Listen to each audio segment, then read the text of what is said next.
of the year that might be helpful for you or for your teams. Firstly, and Sarah's going to put these into chat for you, we have created a Squiggly Careers calendar, and that calendar every month has a different theme, so strengths or resilience, and each of the pages has an idea for action, a coach yourself question, and a recommendation for something to read, watch, and listen to.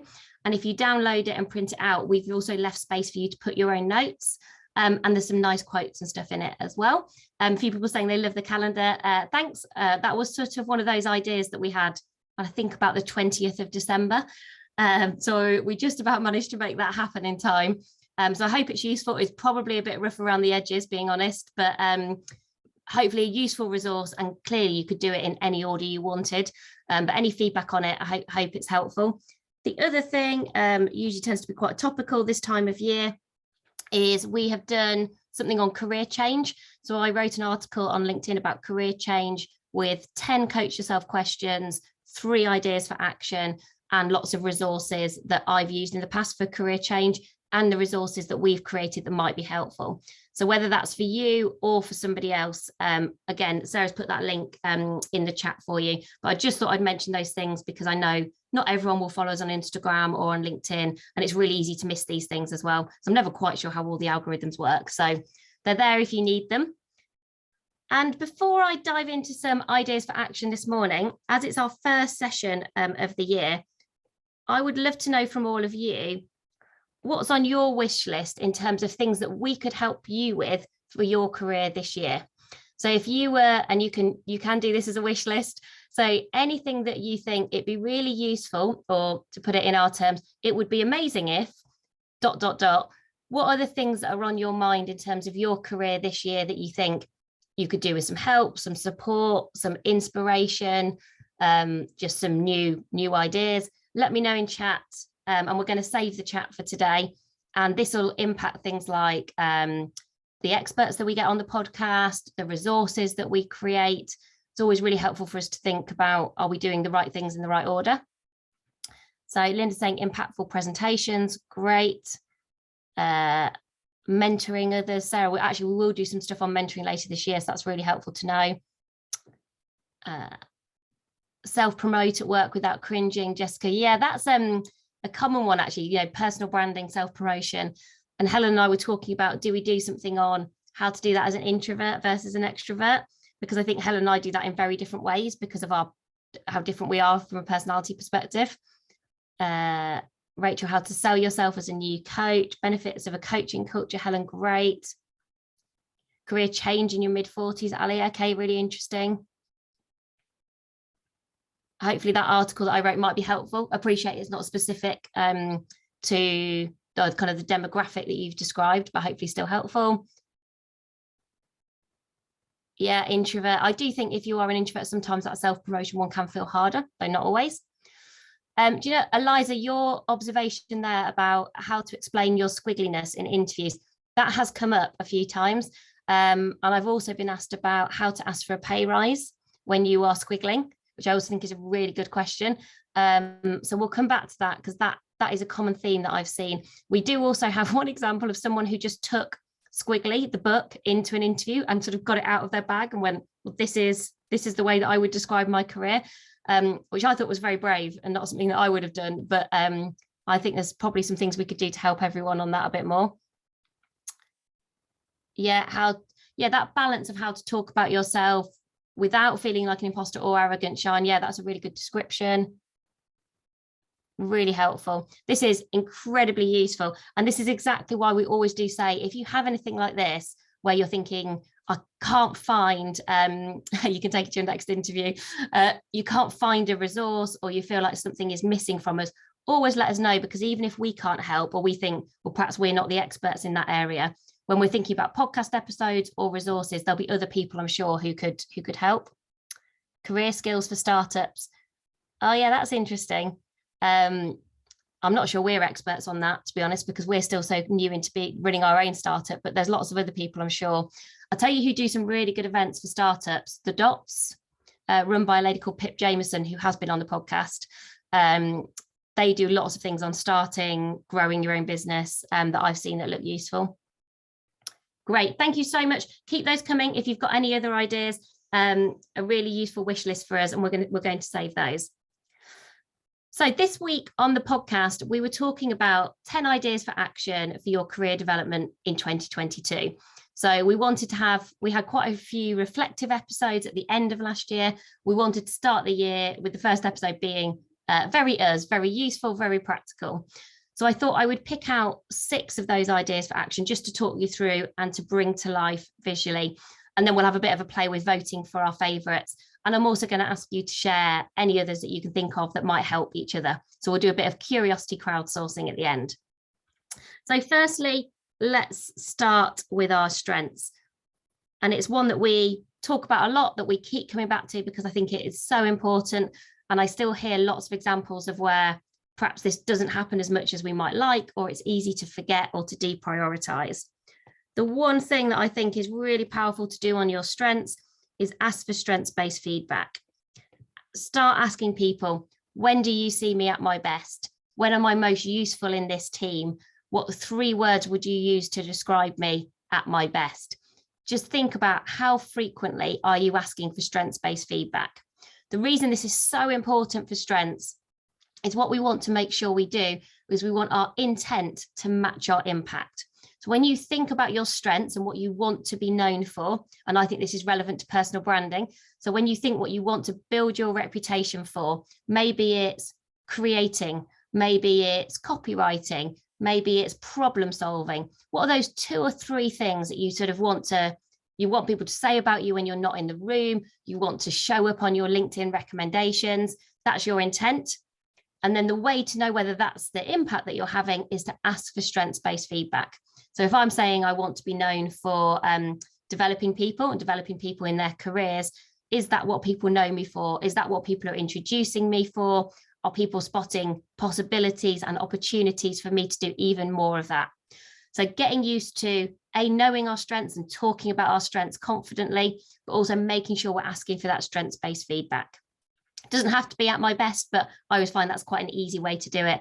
And it's a really good way of framing feedback. When we frame feedback, we make it more specific. We make it easier for someone to give you useful insights that you can do something with. So let's make sure we're starting our year thinking about what are we good at and how are we going to make those things that we are good at that give us energy even better. Let's make our strengths stronger, 80% of our time making our strengths stronger. And then let's figure out how we need to get good enough at some of those other things just so they don't hold us back or get in the way from the jobs that we want to do. That's how I always think about strengths.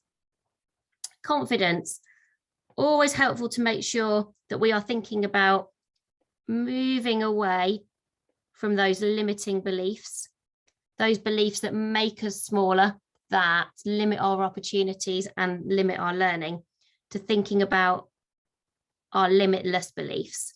So this is really a reframing exercise, really useful skill reframing. How can you take any limiting beliefs that you might have and turn them into limitless beliefs? So I was writing down a few of mine this morning to give you a few examples. Writing down a couple of them this morning.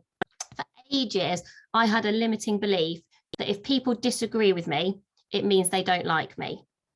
And so that meant I didn't ask questions. That meant that I didn't challenge in meetings. And sometimes it meant that people felt I had less gravitas and authority because I wasn't prepared to challenge. They couldn't see evidence of me challenging because I found disagreement really difficult. And I changed that limiting belief to when we disagree, it means we achieve more. So in my head now, when people disagree with me, I don't think it means they don't like me. I think, oh, I'm going to achieve more because we'll get to better ideas. We'll get to better thinking because someone's got a different point of view and perspective. Rationally and objectively, I've always known that that's true, but I've really had to rewire my thinking to believe that, because we hold on to these limiting beliefs pretty tight, and it is hard to change our beliefs. So that it took me years to feel okay about people disagreeing with me. Other ones I've got for a long time, I think I thought that being ambitious was a bad thing. So that's a really good example of a limiting belief.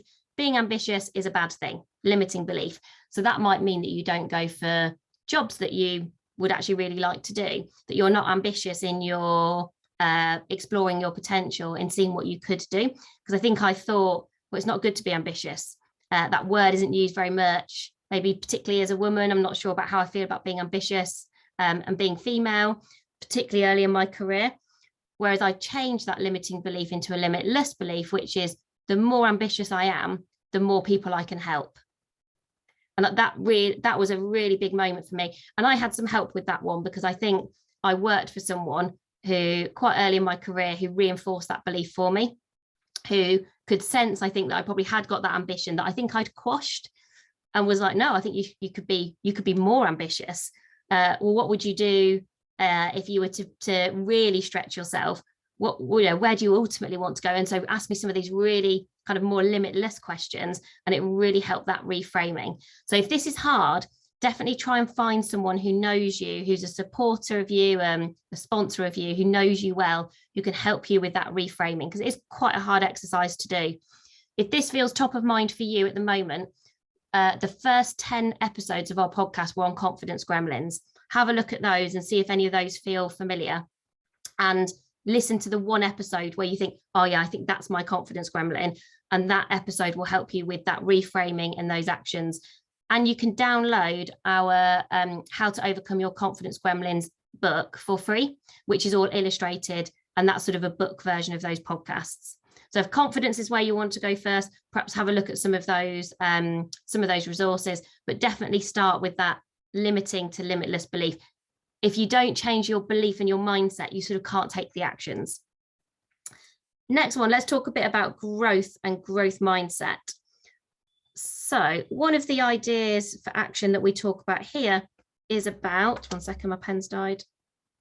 It will come back. There we go. Is about, what are your fixed mindset magnets? And your fixed mindset magnets are those things that mean you're more likely to go into fixed mindset mode. So what happens when you become fixed? Is it because you are under time pressure? Is it certain people? Is it certain types of work? But what are the situations and the scenarios where you think, I'm more likely to sort of become more closed in my thinking? I'm less likely to ask questions. I'm less likely to ask for feedback. Helen and I were talking about this yesterday for a video we were doing, and Helen was saying she becomes particularly fixed when she's under a lot of time pressure, because then you think, well, I won't ask what other people think, or I won't listen to other people because I'm so focused on I've got to get stuff done. Very understandable. I think sometimes I become quite fixed because I love developing ideas. Sometimes I hold on to those ideas too tightly. I get too controlling in my ideas, and then I become fixed. Oh, no one could possibly make this idea any better, or I sort of don't want to let go of that idea, because what happens if someone ruins it? Being a bit dramatic about it. But worth remembering that we all have growth and fixed mindset, and fixed mindset pretty much always comes from one of two places: fear and or ego. So if you think about my example there with ideas, that comes from fear and ego. So I get really attached to my ideas, and you get quite controlling about your ideas. My fear is someone is going to ruin that idea. And my ego is telling me, well, you're brilliant at ideas, Sarah. So, no one could make these ideas better. Obviously, neither of those things are true. And you hope it doesn't happen very often. But as soon as you start to notice your fixed mindset magnets, what draws you to becoming fixed, that awareness can prompt you into action, can prompt you back into growth mindset. So now that I know that about myself, oh, that is one of my fixed mindset magnets. When I see that happening, and because I can talk to my team about that is one of the things that makes me more fixed, you can spot it really quickly and do something about it.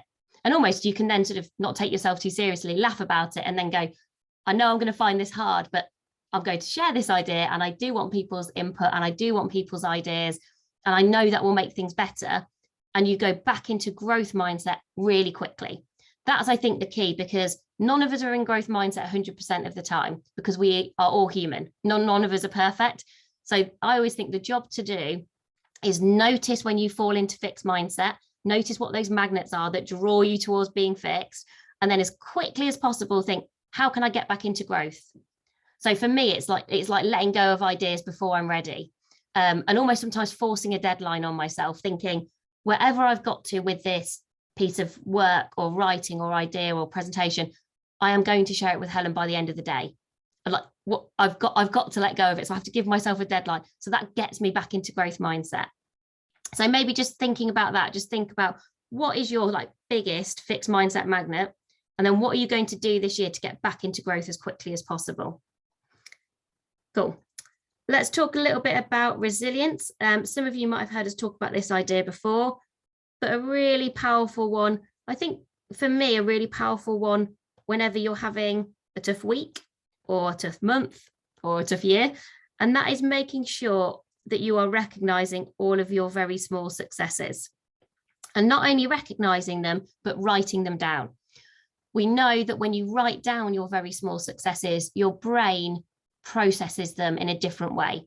And we know that our brains have a negativity bias, which basically just means that our brains are better at processing mistakes that we've made, things that have gone wrong. I always say, if I ask any of you now to, in the last few months, describe something that's gone well, you give me the highlights, you give me the bullet points. If I then asked you to describe something that has gone badly, I get everything. I get the full script. I get the ins and outs. I get all of the details, because that's more sticky. We remember it, and it's sort of our brains protecting us, but in a primal way that isn't always that helpful. So in those moments where you're feeling maybe things aren't going well, and I do this every time I feel like maybe I'm doubting myself or my self-belief has got a bit lower, I will just every day for about a week write down one very small success. And I do it until I get to the point where I feel better and more positive. And what this exercise does is it creates optimism. So optimism is a skill that we can learn. And when we are more optimistic, when our brain is in a more optimistic mode, we are better at spotting opportunities, solving problems, and asking for help. All things that help us to be more resilient. So this is a really small exercise that I think has a really big impact. Now, you might be someone who loves journaling or loves doing the same thing, loves having that routine and the ritual. Maybe do it every day for a month and just see what you notice. Last thing, those very small successes can be personal or professional. So it could be the fact you went to the gym first thing this morning before Pod Plus. If you did that, it's incredibly impressive. Or it could be the fact that you listened to a podcast, or that you started a book you've been meaning to start for ages. So personal or professional, but it would just help you. If you ever need an injection or burst of optimism, this is always the exercise I do, and it always works. Because sometimes I get to the end of a day or a week and I think, I don't think I've had any very small successes, but as soon as you train your brain to notice them, it makes a really big difference. Next one, thinking a bit about rest. Some of you might know a guy called Alex Pang introduced us to this idea of active rest. Wait a minute, active rest.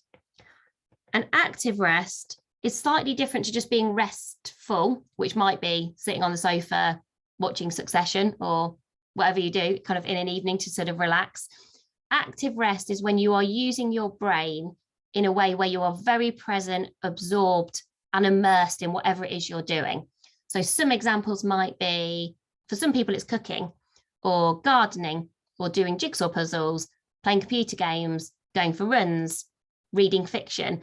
Active rest doesn't mean you have to be like running. Your heart rate doesn't have to be high. What it means is that your brain is active. Your brain is really, it can't be persuaded to do other things. So, like you could probably watch Netflix and be on your phone at the same time. But when you're in active rest, you're fully in it. Oh, so some will say active rest for them is it being in Pod Plus. Yeah, so if you're fully in this right now and you can't see any notifications or emails, you're not trying to sort out other stuff at the same time, your brain is fully absorbed in it. And so just thinking about how can you make active rest a really important priority as part of your week, as part of how you work. And for me, certainly, I think over the past couple of years, active rest has felt harder when we're working from home. Some of the ways that I sort of active rest were part of my life weren't possible over the last couple of years. So this is definitely one for me to work on this year, is going, how can I make active rest just part of my days, part of my weeks? Because we know that when we use our brains in different ways, you'll also be then better at your work. That's what you have to keep telling yourself, is even when you're really busy, if you give yourself some space for active rest, you will then be better at the work that you do. but it's sometimes a really hard thing to persuade yourself of when you're really busy. Oh, Hayley, I love that. Perfect example. Disappear to my art room, not always sure what you're going to do, but it's just a great moment for you. So you've like a really specific thing there. That's a really perfect example. So just thinking about active rest, how can you make that part of you this year and don't deprioritize it? Last one on learning is thinking, yeah, it can be golf. Yeah, perfect example. Last one is thinking a little bit about how are you really going to push yourself this year? So what are your scary scenarios? Do a bit of scary scenario planning.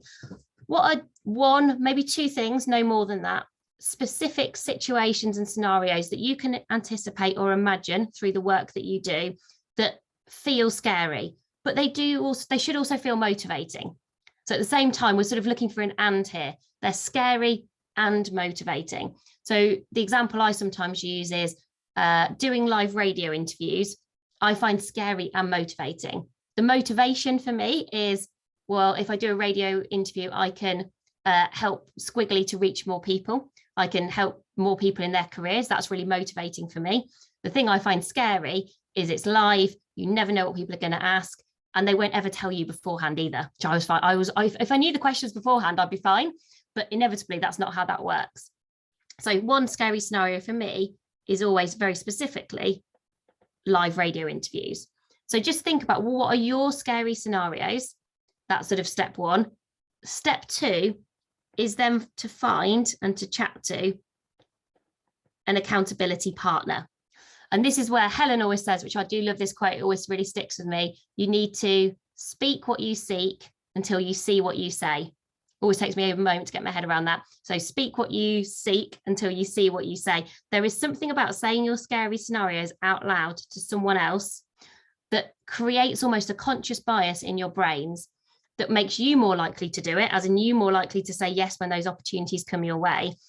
But also you've sort of got someone else who's going to nudge you, support you, and prompt you along the way too. So when you've thought about these scary scenarios, try not to keep them to yourself. Try not to kind of keep them in your head. Write them down, definitely. But even better, if you can find someone to say them to. Maybe even better again, if maybe you can do it together. So if there's someone else you know where you could share your scary scenario and they could do the same in return, and you can be accountable to each other about making those things happen. And just think about how good would you feel if in 3 months' time you'd made some progress towards one of those scary scenarios, or you'd done one of those things for the first time. One, I promise it is never as bad as you're imagining. It just never is. We're way better at imagining how bad it could be than the reality. And secondly, the first time is always the hardest. And once you've done that scary scenario the first time, it will only ever get easier, because you'll just learn and you'll get confidence from, I've done it once, I can do it again. Steve got a 2,000 piece Lego spaceship for some active rest. That sounds very daunting and a perfect example of active rest at the same time. I tried to do a 100-piece jigsaw puzzle with my 4-year-old on space over Christmas, and I couldn't do it. My brain is just not brilliant at those kind of things, growth mindset yet. And me and my 4-year-old were just looking at it, and I was like, why can't I do this? So not quite. I need to practice. Let's put it like that. So I hope that was helpful. I picked out some of the things that were in the podcast episode this week. So you might have heard us talk about some of these, hopefully useful to see these visually being brought to life, and some of the ones that I thought might be helpful for us to chat through visually while we're together. Last thing from me, you will be really bored of us talking about it, I'm sure, if you join Pod Plus every week. I know we have got some newbies. Our new book, You Coach You, comes out a week today. So if you haven't pre-ordered it and you think you might like to, we would be really grateful, because pre-orders are really helpful for us, because they show Amazon and all the other algorithms out there that people are going to buy it, which is always good news. And it makes me feel good about spending 2 years writing it. And the way that You Coach You works, it does look like this. So we have got our first copies in now. It's a very practical book. So it is a useful book if you like. We've got 100 coach yourself questions. We've got 50 ideas for action. If you like books to scribble in, it'll be a really good book. If you want more of a book that's a story, maybe we're not the right book to start your year with. So it is very much a really kind of practical, very kind of practical book. and it talks to you about how to kind of learn the mindset, skill set, and toolkit to coach yourself, regardless of what opportunity you're trying to explore or what challenge or obstacle you're trying to overcome. And then we go into areas like resilience, purpose, self-belief, relationships, and time, and progression. And we go through each of those topics and talk about how to coach yourself through those topics. A few people asking us, I can see in chat, about the events that are coming up. Let me just stop sharing my screen. So yes, the events in London and Manchester are going ahead. We weren't sure if they were going to, because Penguin are running those events rather than us, but they will be going ahead. So I think it's the 19th of January in London, and I want to say the 31st of January in Manchester. Sarah's nodding at me. So yeah, those ones are going ahead. So if you can come along, we would love to see you if that feels okay for you to do. I appreciate safety, number one. So if you don't feel okay about it, don't worry.